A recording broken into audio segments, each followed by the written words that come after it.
Hello everyone, এখানে অঙ্কটা কি বলেছে? এ একটি বই বিকে 16% লাভে 16% লাভে বিক্রয় করে, বি ওই বইটি সিকে 15% ক্ষতিতে বিক্রয় করে এবং সি ওই বইটি ডিকে 20% লাভে বিক্রয় করে। যদি এ এবং সি এর লাভের পার্থক্য 238 টাকা হয়, তাহলে বি এর ক্ষতিটা আমাদের বার করতে বলেছে। তো এই অঙ্কটা বিভিন্ন রকম পদ্ধতিতে করা যায়। আমি করাবো কি, রেশিওর মাধ্যমে করাবো। কীরকম হবে দেখো, বলেছে 16% লাভ। 16%কে যদি আমরা ফ্র্যাকশনে কনভার্ট করি কত হবে? 16% মানে হচ্ছে 4/4 অর্থাৎ 4×25=20, অর্থাৎ 25 টাকায় 4 টাকা লাভ আমরা বলতে পারি।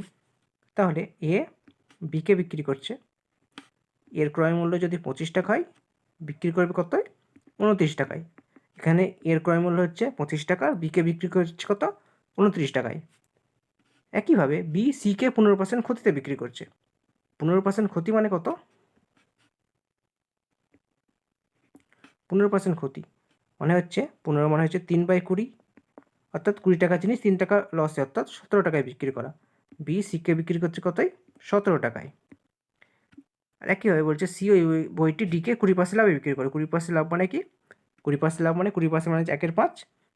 20% লাভ মানে 5 টাকার জিনিস 6 টাকায় বিক্রি করা। তাহলে 5 টাকার জিনিস 6 টাকায় বিক্রি করছে সি ডিকে। এবার আমরা পেয়ে গেলাম একটা ABCD এর একটা রেশিও পেয়ে যাচ্ছি এখান থেকে। এবার এটাকে যদি আমরা কম্বাইন বার করে নিই, তাহলে কী করতে হয়? কম্বাইন রেশিও বার করার বিভিন্ন রকম নিয়ম আছে, কিন্তু সবথেকে ভালো নিয়ম হচ্ছে, সিম্পল নিয়ম হচ্ছে, এই যে ফাঁকা জায়গাগুলো দেখতে পাচ্ছ, এই ফাঁকা জায়গায় এর পাশের সংখ্যাগুলো বসিয়ে দিলেই আমরা পাশের সংখ্যা বসিয়ে দিই, পরস্পর গুণ করলে আমরা কম্বাইন রেশিও বার করতে পারবো।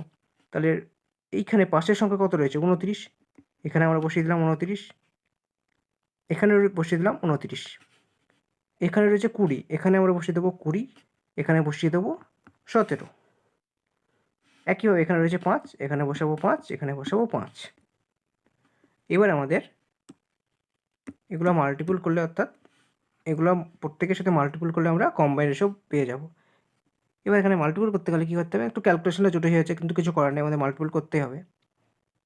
তাহলে মাল্টিপল কত হবে? দেখো, 5×20 100, 100 সাথে 25 গুণ, অর্থাৎ এখানে প্রথমটায় পেয়ে গেলাম আমরা কত? 2500। দ্বিতীয় ক্ষেত্রে কত? 5×100 2900, 5×7=85 × 29, এটাকে গুণ করলাম, আমরা রেখে দিলাম, যদি প্রয়োজন হয় তবেই গুণ করব। 85 × 29। একইভাবে 6×7 কোথায়? 102 × 29, গুণ করলাম না, সিম্পলি এরকম রেখে দিলাম, প্রয়োজন হলে তবেই গুণ করব। এবার আমাদের বলেছে যে এ এবং সি এর লাভের পার্থক্য 248। এ এবং সি এর লাভের পার্থক্য, দেখো লাভ মানে কি? এইটা থেকে এইটা বাদ। এর সেলিং প্রাইস কত? এর কস্ট প্রাইস হচ্ছে 2500 টাকা, 16% লাভে বিক্রি করছে, অর্থাৎ 2900 টাকায় বিক্রি করছে বিকে। তাহলে এর কস্ট প্রাইস হয়ে গেলো 2500, আর এর সেলিং প্রাইস হলো 2900। লাভ কত হলো? 2900 থেকে 2500 বাদ, অর্থাৎ এর লাভ হয়ে যাবে 400 টাকা, 400 ইউনিট। আর সি এর লাভ কত হবে? না, সি ক্রয় মূল্য হচ্ছে এইটা, আর বিক্রয় মূল্য হয়ে যাচ্ছে এইটা, আর ডি এর ক্রয় মূল্য হচ্ছে এইটা। এখান থেকে এই ছকটা একবার ভালো করে বুঝে নাও। এখানে এর ক্রয় মূল্য হচ্ছে 2500 এবং এর বিক্রয় মূল্য হচ্ছে 2900, আর বি এর ক্রয় মূল্য হচ্ছে কত? 2900 এবং বি এর বিক্রয় মূল্য হচ্ছে কত? 85 ইন্টু এই যে এই পার্টটা, এটা হলো বি এর বিক্রয় মূল্য। একইভাবে সি এর ক্রয় মূল্য হচ্ছে এইটা, আর সি এর বিক্রয় মূল্য হয়ে যাচ্ছে এইটা, আর ডি এর ক্রয় মূল্য হচ্ছে এইটা। ঠিক আছে, ক্লিয়ার হয়ে গেছে এতদূর? এবার বলেছে সি এর লাভের পার্থক্য, অর্থাৎ লাভ কত? সি এর ক্রয় মূল্য এটা এবং বিক্রয় মূল্য এটা, তাহলে আলটিমেটলি লাভ কত হচ্ছে? 17 × 29। দেখো 102 থেকে 85, এই যে 102 × 29 থেকে 85 × 29 বিয়োগ করলে কত হবে? 102 থেকে 85 বাদ, অর্থাৎ 17 × 29। 17 × 29, এটাই হলো সি এর লাভ। তাহলে এদের লাভের পার্থক্য বলেছে 400 ইউনিট, আর 17 × 29, এটা গুণ করলে কত হবে? দেখো 3×17 = 510, 510 থেকে 17 বাদ দিলে কত হবে? 493।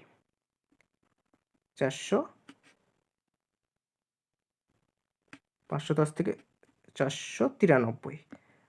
তাহলে এর লাভ হচ্ছে 400 ইউনিট, আর সি এর লাভ হয়ে যাচ্ছে 493 ইউনিট। এদের ডিফারেন্স কত হয়ে যাচ্ছে? না 93 ইউনিট। এবার 93 ইউনিটের ভ্যালু বলা রয়েছে 248। তাহলে 93 ইউনিটের ভ্যালু কত পাচ্ছি আমরা? 248। তাহলে 1 ইউনিটের ভ্যালু কত হবে? 93। তাহলে কত দিয়ে গুণ করা যাবে? কত দিয়ে কাটাকাটি যাবে? আচ্ছা 3 দিয়ে কাটি আগে। 3, আচ্ছা 31 দিয়ে কেটে যাবে, দেখো 31 3-এ আর 31 8-এ, তাহলে 8-এর 3 পেয়ে গেলাম, 1 ইউনিটের ভ্যালু পেয়ে গেলাম 8-এর 3। এবার আমাদের বার করতে বলেছে কি বিয়ের ক্ষতি। বিয়ের ক্ষতি কত হচ্ছে 2900 টাকায় বি কিনেছে, বিক্রি করছে হচ্ছে 85 × 29 এই টাকায়। তাহলে আমাদের 85 × 29 এটা আমাদের গুণ করতেই হচ্ছে আলটিমেটলি। তাহলে 85 × 29 গুণ করলে কত হবে, দেখো 85 × 3 যদি আমরা গুণ করি 30 গুণ করি কত হচ্ছে 0, 3 5 15, 3 8 24 আর 1 25, 3 5 15, 3 8 24 আর 1 25, 2550। সেখান থেকে যেহেতু আমরা 30-এর সাথে গুণ করেছি আমাদের গুণ করতে হবে 29 সাথে, তাহলে এই 2550 থেকে আরও 85 বিয়োগ হয়ে যাবে। 2550 থেকে 85 বিয়োগ করলে আমরা পাবো 2465। এখানে হচ্ছে 2465 আর কিনেছে কত টাকায় 29 টাকায়, বিক্রি করছে 2465 টাকায়। তাহলে লস কত হচ্ছে 2500 400 435, তাহলে 435 ইউনিট তাহলে লস হয়ে যাচ্ছে 435 ইউনিট। তাহলে আমাদের মান বার করতে হবে 435 ইউনিটের।